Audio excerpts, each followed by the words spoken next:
তোমরা পুষবা? তো বিড়ালকে ভালোবাসো? তাই? ওরে বাবা, তাই? আমাদের কাছে বিড়ালটা থাকবে? ওর নাম কি? ওর নাম হচ্ছে মুশি মুশি।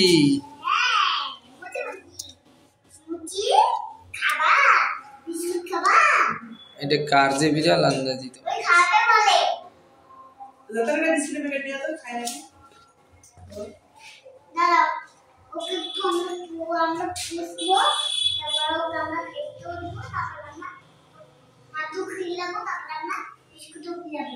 ওরা বিস্কিট খায় না, ও মাছ খায়, মাছের কাটা। মাছ খায়, কাটা খায়। মাছ দাদু মেলা টাকা করে মাছ খেলেন বিড়ালের জন্য।